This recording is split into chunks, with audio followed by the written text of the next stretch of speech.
kid in the Bay Area named Colin Kaepernick. Heard of him? He can do some things. He can do some things with his legs, Merrill, and his arm. Well, listen, in the Bronco-Raven game, the unthinkable happened. Oh, wait a second. Or a miracle, depending if you're a Bronco fan or Raven fan, how you want to look at it. So true. Perspective is everything in that game, and we've got the perspective on both games coming up on NFL Primetime.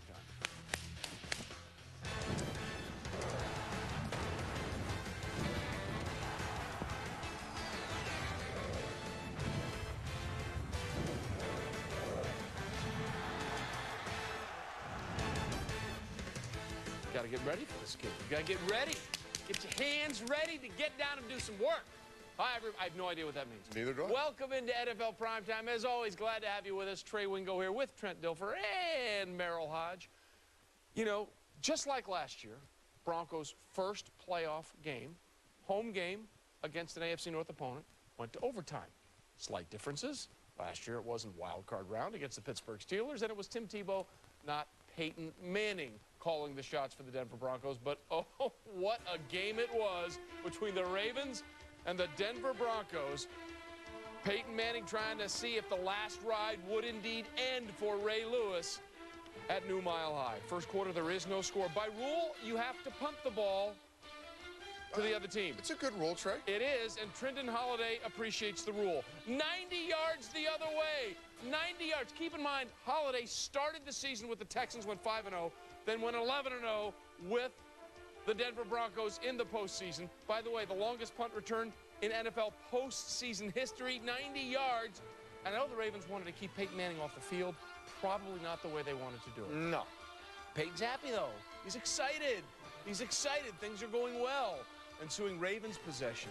Boy, did Joe Flacco perhaps earn him some money in this game, as Torrey Smith runs under the 59-yard throw, and Champ Bailey had a long afternoon. I'll tell you, the big ball is one of the most prettiest things in football. Champ Bailey gets outrun by Torrey Smith. Safety's not there to help him out. Joe Flacco, Merrill drops him the dime. Yeah, now he may have earned some money, but I think what he earned in this game is respect. No question. Ravens tie it up at 7. All right, meanwhile, it's now 3rd and 7, and Peyton throws a strike to Eric Decker, but it's bobbled in the air, and Corey Graham gobble. It's a pick six the other way for the touchdown. Now, it looked like there might have been PI here, right? It's a might. I thought that was PI.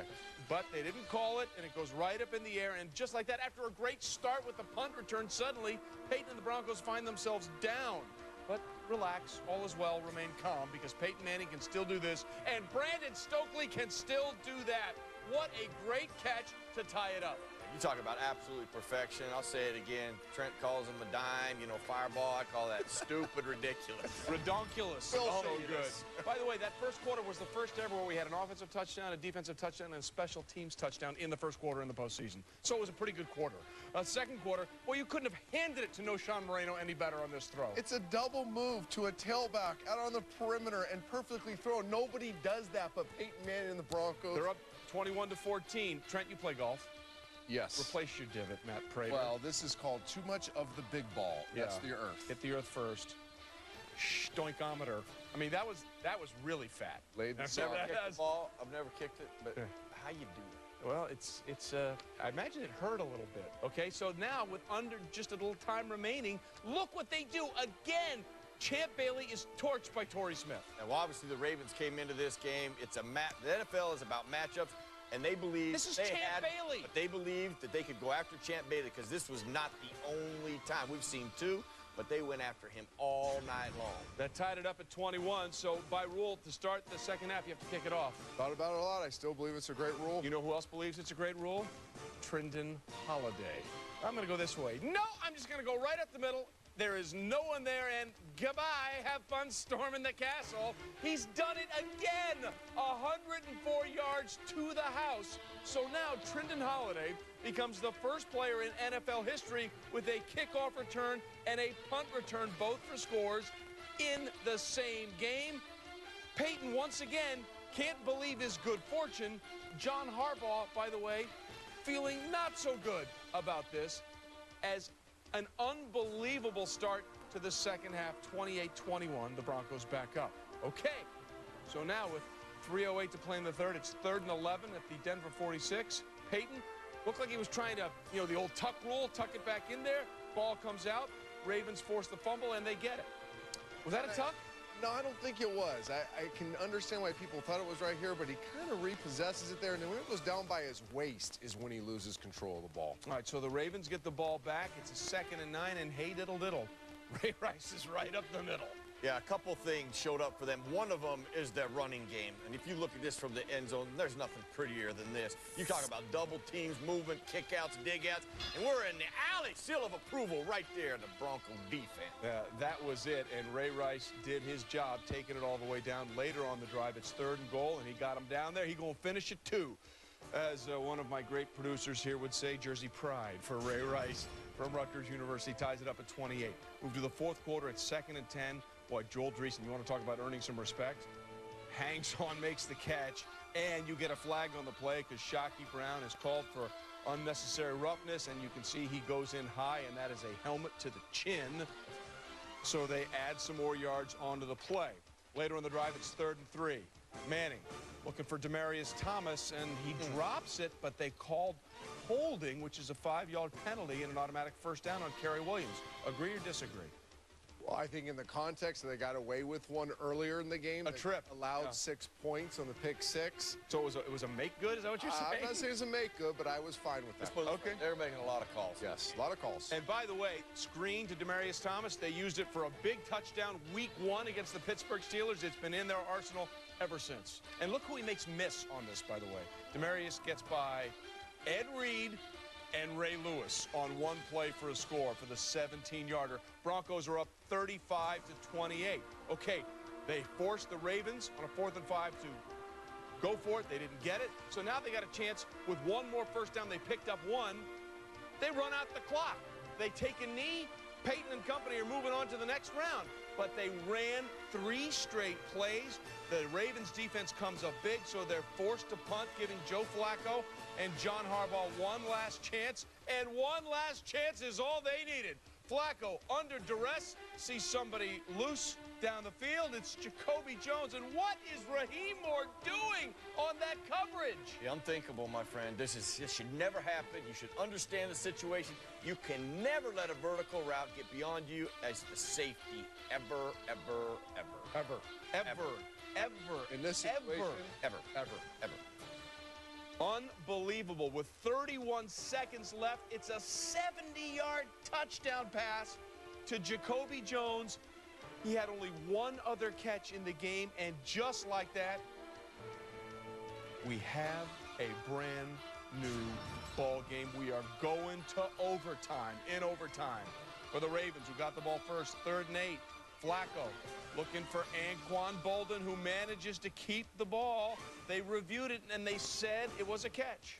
Yeah, that was a great catch by Anquan Bolden. As he goes to the ground, you can see his hand is underneath it, pinning it to his stomach. Wow.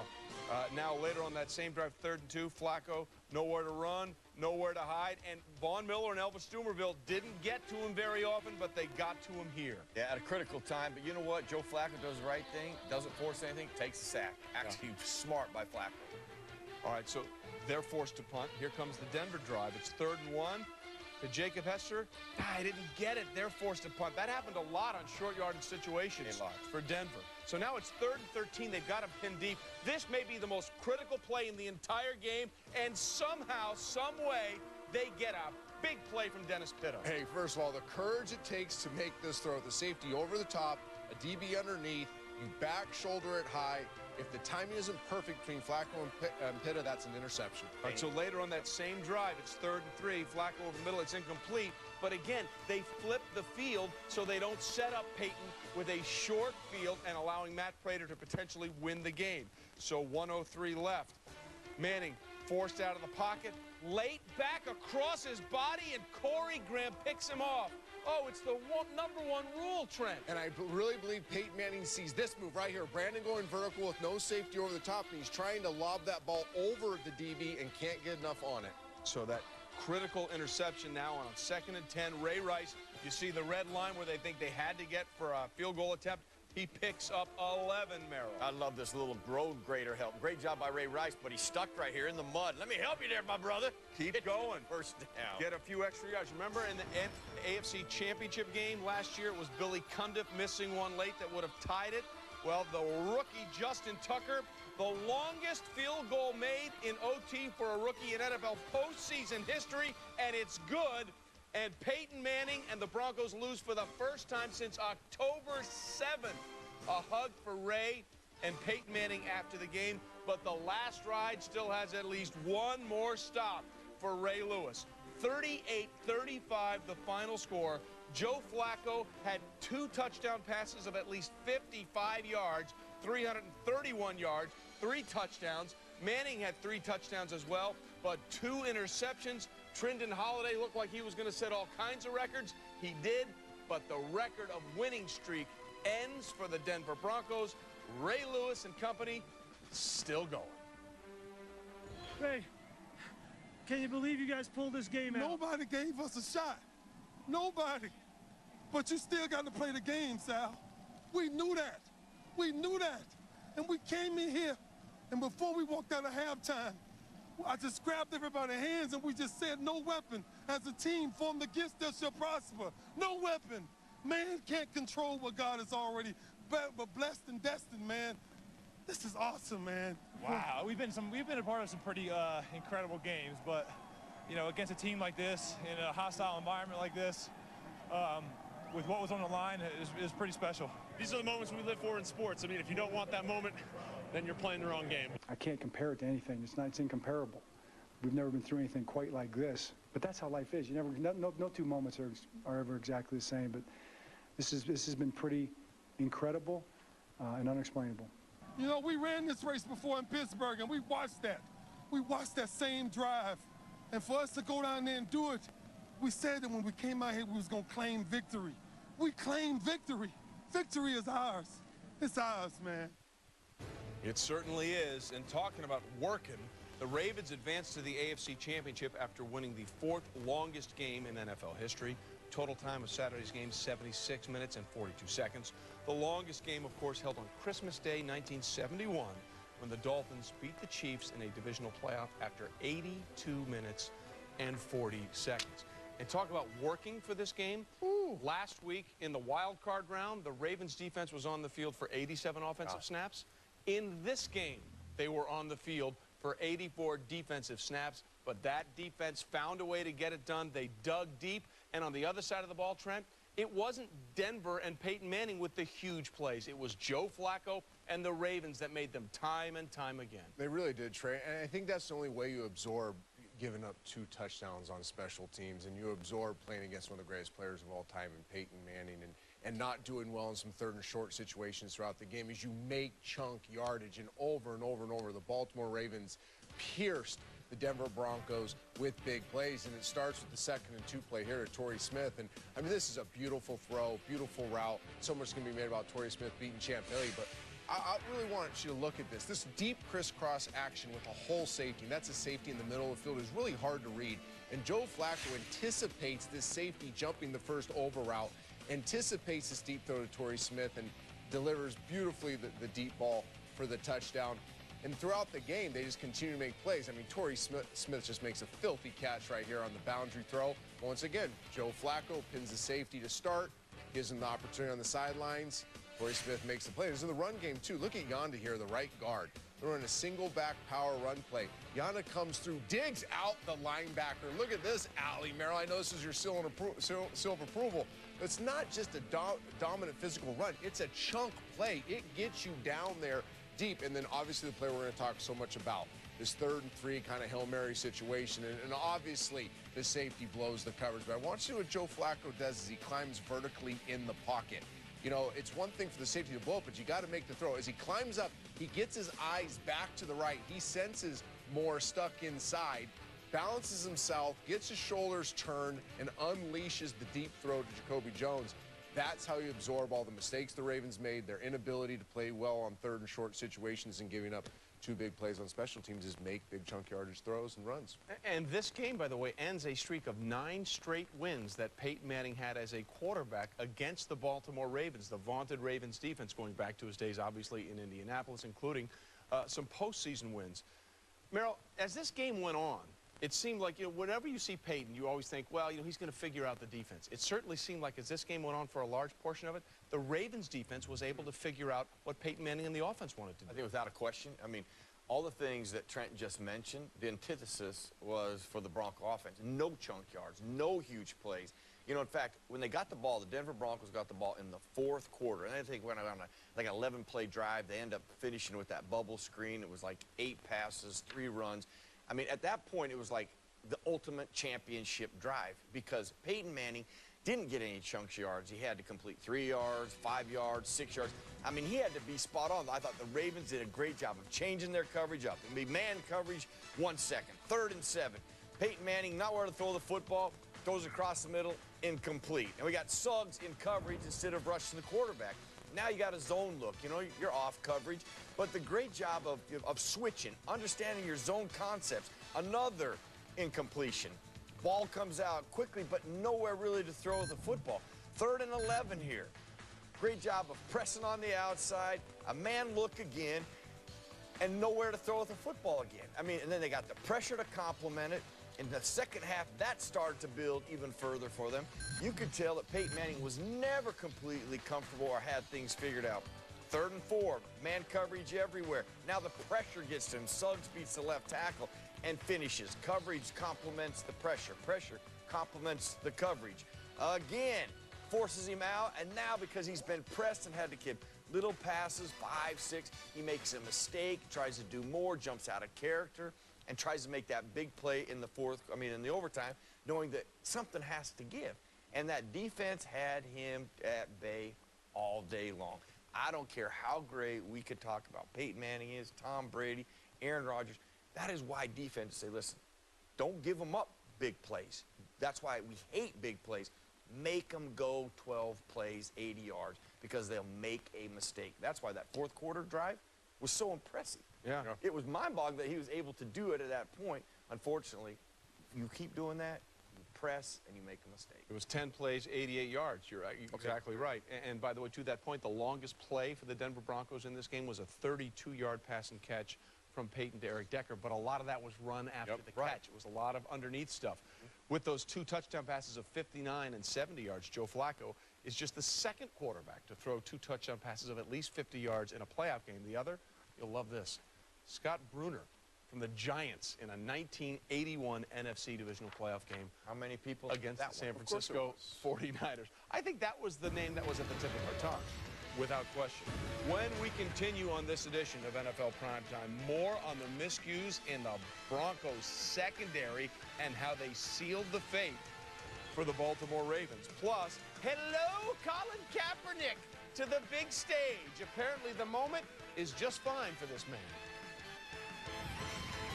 Broncos fans will see in their nightmares until next season begins this play in overtime where Raheem Moore takes a bad angle and is too shallow, allowing Jacoby Jones to score a 70-yarder with time expiring to force OT. And in the second quarter of overtime, Peyton, late over the middle, picked up by Corey Graham, that led to the game-winning field goal. Bad throw. Probably the decision not great either. Thought I had him open, didn't get enough on it, and trying to make a play and certainly a throw I'd like to have back. There's not a lot of happy campers because there's only one winner, whether you're in that game, in next week's game, or in this game. It's a very disappointing loss, just like it'll be for anybody next week or anybody in that final game. That's even more devastating. I know how much I put into this season too, and so I think the more you put in, that's why it does hurt, and that's why everybody's hurting in that locker room, because guys really have worked hard this season. I think if it didn't matter to you, it probably doesn't hurt as much. It gets tougher the older you get, because you never know when that door is going to close, and I just got to keep grinding. I mean, that's just the way I'm built. It's a tough loss, but we'll bounce back one way or another. It's just a long season. It took a lot to get to this point, and to walk away from it with, on that note, it's I can't even put it into words. It's just it's devastating. A lot of mixed emotions. Looking back again, wish we would have made some more plays, and wish we would have play a little better. We had a chance throughout the game and just didn't come up with it. You know, certainly playoff football. It was a heck of a game. Give Baltimore a lot of credit, and you know, they deserved to win tonight. They made more plays than we did. Well, Peyton Manning was intercepted by Corey Graham with 1:01 remaining in the first overtime. Manning and Graham's second of the game. And that turnover eventually led to Justin Tucker's game-winning field goal. The interception was Manning's first on a throw outside the pocket this season and was indicative of the struggles Manning had on those shorter throws throughout the game. We'll get to the interception in a minute and talk more about that, obviously, because a lot of people are going to say that interception cost him the game. But they don't get to overtime if Raheem Moore in the secondary doesn't give up that 70-yarder. And as you watch that play unfold, it was almost as if the defense wasn't aware that the Ravens were without timeouts. A 20-yard first down is fine. Yeah, it's tremendous disconnect between what you go through as a coaching staff, teaching your guys situations, and then the execution of it come game time. I mean, 30 seconds left. I know we're looking at the interception now, and I do believe that he was trying to throw this ball vertically to Brandon. Right there. But, I mean, so much can be made of this play. I think you go back to the interception, and it boggles my mind, Merrill, how a player in that situation could ever, like we talked about, allow a vertical receiver down the boundary to get past him. Well, you mention the word situation. Now, for our viewers out there on Saturday, everybody in the National Football League, and throughout the week, really, you talk about situations, you know, and Saturday's a time to create situations. You know, what are we going to do? I can promise you this situation has been gone over with this defense. Yes. Which leads to what I always say, a coach has all of the power, but zero control once a player walks inside the white line. You cannot tell me, they said, Moore, listen, why don't you cheat up because, you know, we don't want them to get beyond this or with that shorter route. Get deep. We do not care if they get a first down. We don't care if they get 20 yards. Shoot, we don't care if they get 50 yards. They had no timeouts. We just cannot let them score a touchdown. And I'm sure, as you looked at before the snap, the depth of this Moore as a safety, that had to make you nervous right off the bat. You're like, why? And then when both vertical routes come screaming at him, just from a safety's reaction, you got to get back. Right. And you have help inside with the linebacker. And he just flattened out. If you heard Joe Flacco's talking to Sal Paolantonio after, he noticed his alignment, number one, before the snap. And then when he flattened out, Joe talked about it, he knew where he was going to go. He knew he had a shot. Along those lines, and that was a problem. But before that, the Broncos had a chance to get one more first down, and then Peyton Manning would kneel with the ball in the victory formation. Ravens never even get the ball back. Did they make a mistake? They got one first down running the ball. They needed a second one, and after that first down, all they did was run it. 5 plays on this drive. Did they make a mistake on second or third down by not allowing Peyton Manning maybe a relatively short, safe throw to ice the game with a first down?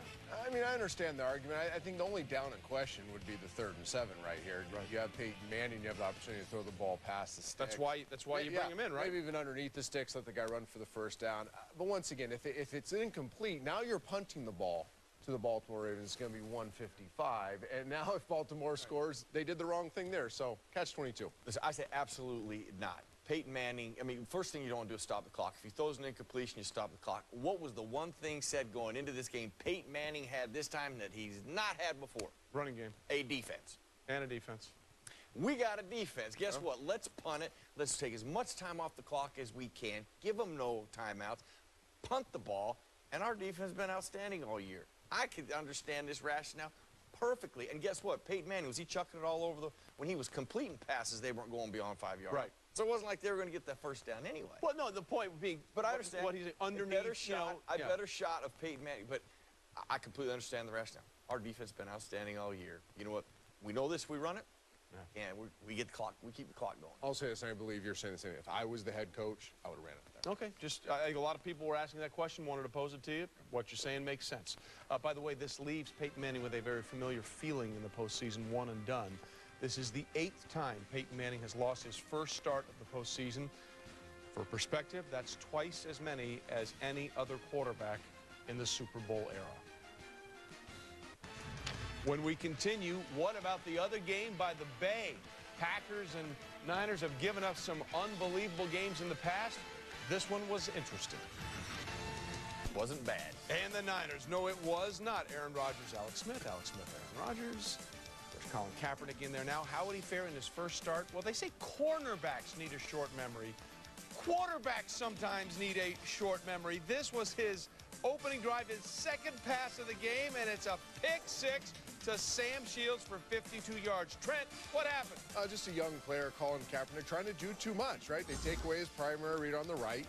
So he bursts from the pocket like he likes to do, which is fine. But right here, he's got to see the relationship between Vernon Davis and Sam Shields and know just to dirt that play, scrum around some more, but you can't make that throw even as talented as you are, Colin Kaepernick. All right, so the Packers up 7-0. Next Niners drive, it's 3rd and 10. Colin Kaepernick. Now that's well done. On the move to Frank Gore, and Frank Gore keeps moving on, picks up 45 yards and a first down. Later on this drive, that was on a 3rd and 10. This is on a 3rd and 8.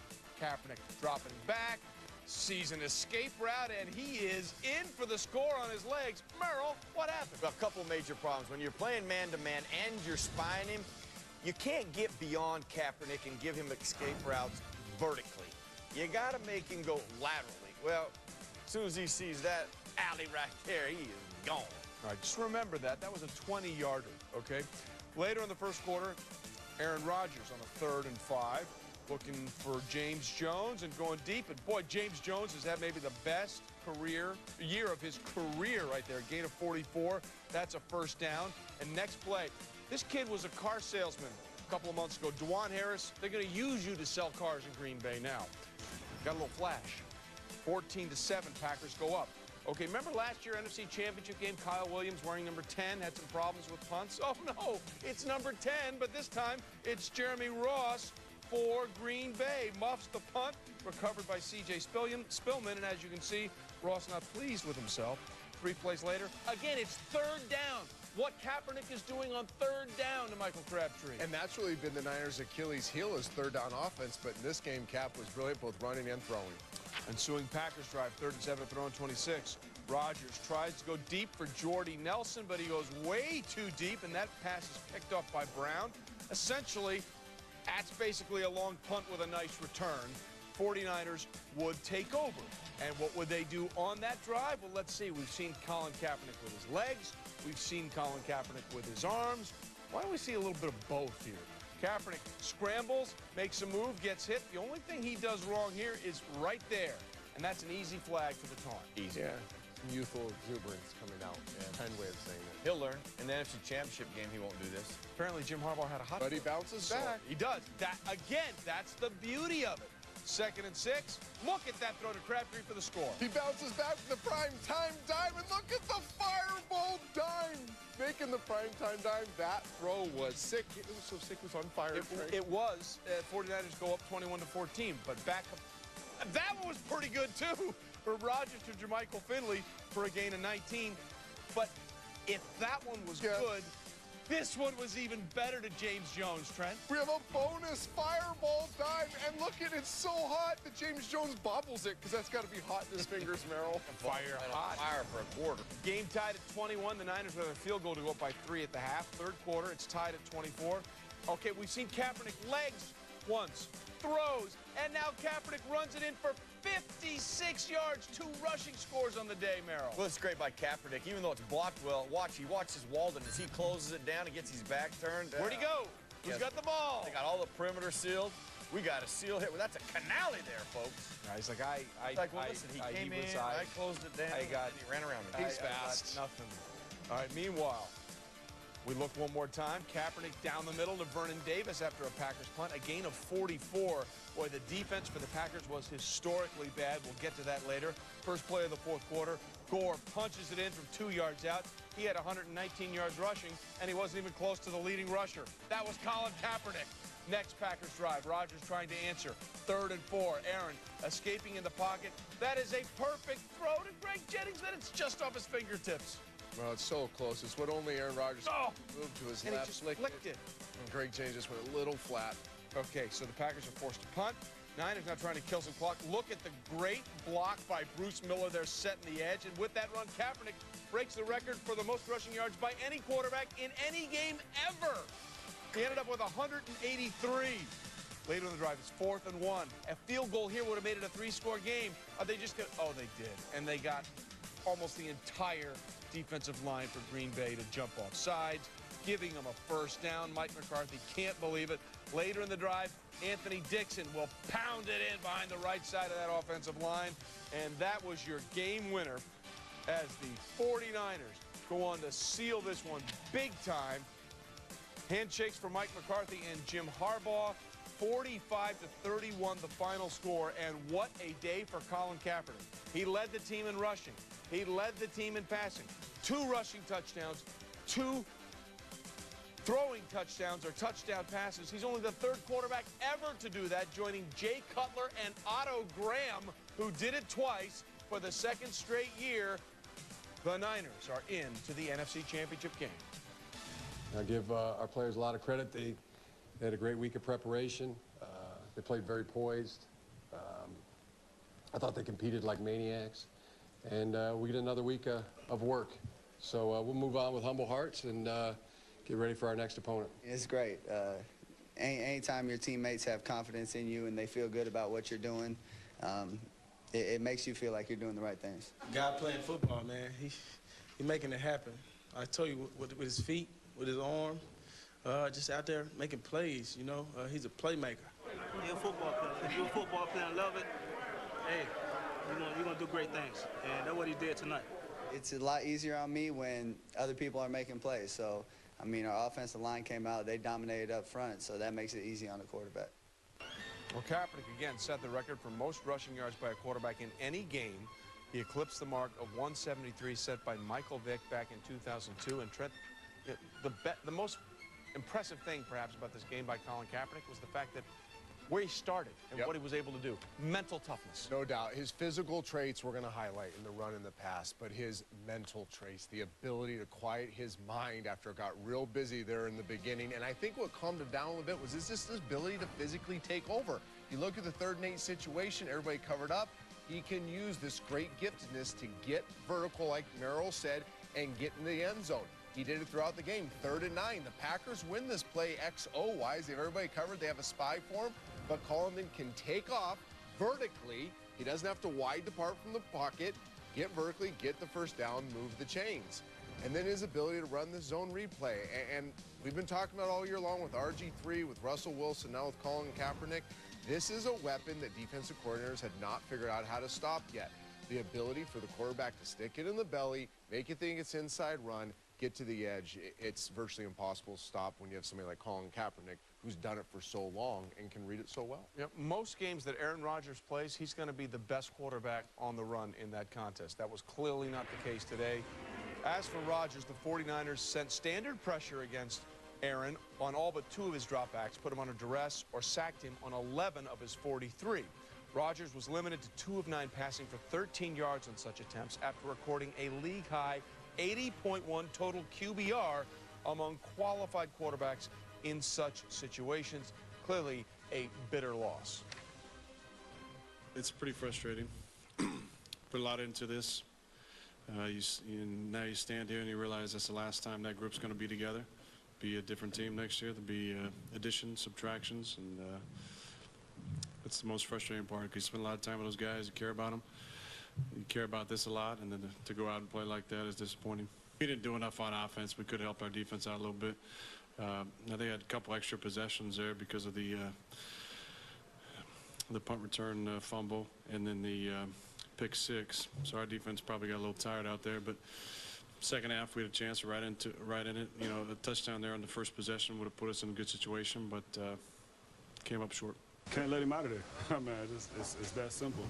It seems, you know, you get good rushes on a guy, you know, like that, and you know, he finds that one hole, that one gap, and you know, when he takes off, you know, he's out of there. It seems like it's 10 yards a pop every time he squirts out of there. So, yeah, when that's happening, it's hard to defend. What we didn't, you know, anticipate or plan it for was him running, getting out of the pocket, you know, the way that he did. And those things killed us. You know, it broke our backs. If you can't get out the field and the other team's making plays, it's going to be a long day like it was. If you were a Packer fan watching this game and you're saying to yourself, I have never seen anything like this, you're right. Packers allowed 579 yards of total offense to the 49ers on Saturday. Now, that is the 4th highest total in a playoff game in NFL history, but it is the most ever given up by the Green Bay Packers in a single game. Merrill, they had no answer for the options that Colin Kaepernick and that read option were presenting. Listen, the bottom line, we can talk about Colin Kaepernick, Gore, all of the playmakers. Really the thing that I marvel at the most about that really sets the tempo is this is the nastiest offensive line in the business. They neutralized everybody. Clay Matthews, how many times did you hear his name? Woodson, playmakers, difference makers, you heard nothing. Those 5 guys up front, I mean, they are fun to watch. They dictate, control the tempo. They establish, they neutralize things. Those guys, once they get in control, which they did, and you don't hear things like Matthews and those names, tells you everything. Then Colin Kaepernick, Gore, those guys, they're going to be the guys in front of the podium. But Colin Kaepernick did hit on it. Right. You know, he mentioned the offensive line. We glance over it.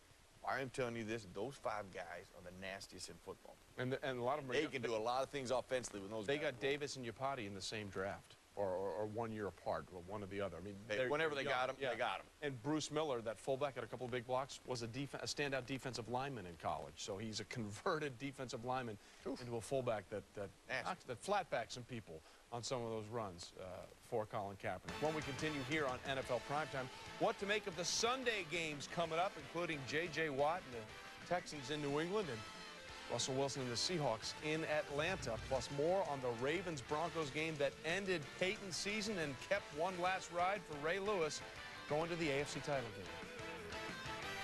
Snap. Sam Cook with a hold. Kick on the way. Kick is long enough. It is good! And the Ravens are going to the AFC Championship game. Do you believe in miracles is what I said with 2 minutes of play. And the miracle has come to pass. Well, unbelievable. Justin Tucker's 47-yarder to win it. Tied Lawrence Tynes for the 3rd longest field goal in a playoff overtime game. The record is 50, held by Gary Anderson, who did it against the Oilers. Now the Titans. There you go, brother. Back in 1989. What a game for the Ravens. And after the game, Sal Palantonio caught up with Joe Flacco. Wow, we've been a part of some pretty incredible games, but you know, against a team like this, in a hostile environment like this, with what was on the line, it was pretty special. The pass to Jacoby to tie it up. Tell me what happened on that play and what you saw and what you did. Just called 4 verts, and as I started to step up, I just saw that the safeties were kind of staying pretty still. And I knew I had a burner on the outside in Jacoby, so I just wanted to give him a chance. Can you believe you guys pulled this game out? Nobody gave us a shot. Nobody. But you still got to play the game, Sal. We knew that. We knew that. And we came in here, and before we walked out of halftime, I just grabbed everybody's hands and we just said, no weapon as a team formed against us shall prosper. No weapon. Man can't control what God has already but blessed and destined, man. This is awesome, man. You were on the bench when Joe Flacco hit Jacoby Jones to tie it up. Yeah. Tell me how you reacted and what you saw. I told him that we had been here before. You know, we ran this race before in Pittsburgh, and we watched that. We watched that same drive. And for us to go down there and do it, we said that when we came out here, we was going to claim victory. We claimed victory. Victory is ours. It's ours, man. It certainly is. And what a great moment here. Peyton Manning went back to talk to Ray Lewis and congratulate him after the game. This, by the way, a Twitter photo from Chad Steele, who works with the Ravens PR department, and as an aside, used to cut highlights for me back in the 2000s when I was hosting the 6 o'clock Sports Center. See you, Chad. Chad Steele does great work and continues to do great work for the Ravens, and that's just a great photo by 2 legends there talking shop after one of the great games of all time. Meanwhile, what to make on what to expect on Sunday's games. That's ahead. Atlanta having won 6 straight, including that playoff win last week over the Redskins. Meanwhile, Atlanta is trying to finally get that first playoff win under head coach Mike Smith and quarterback Matt Ryan. Keep this in mind as you watch this Falcons team, Trent. Listen, the last 2 playoff runs that have been one and done for them, the offense has struggled. The 48-21 loss to Green Bay when they were the #1 seed 2 years ago, and last year they were shut out, basically. Only got a safety. But is this the same Falcons offense this year? Yeah, no, you can't make the same mistake. You can't make the mistake of thinking this Falcons offense is the same as years past, and many people are making that mistake. They have so many more dimensions. And as I was studying this week, Merrill, you'll appreciate this. A lot of things caught my eye. The screen game caught my eye, but especially the wide receiver screens. And it's a valuable weapon for them to have because they have plays off of them, and it come in any situation. But look what it does. It always incorporates some type of little misdirection, a little fake toss here. Look what it does to the linebacker. Gets him on the other side of the football field, but then they throw it back to Roddy White, and look at what the blockers they have out there. Big man getting a safety down on the ground, goes for 6. Now, they've run this play all different ways throughout there. It usually goes to Julio Jones. It's a great man beater. Teams try to come up and play man. They get this slot player to chase the blocker. They have 2 guys outside. Look at the Canale. Merrill, a wide receiver Canale, and they get chunk yards had that on prime time. But here's the beauty of this wide receiver screen game. You can run plays off of it, especially in the red zone. Teams get so caught up in defending Julio Jones. Look at 4 guys attacking the wide receiver screen, and allows the receiver to get behind the secondary.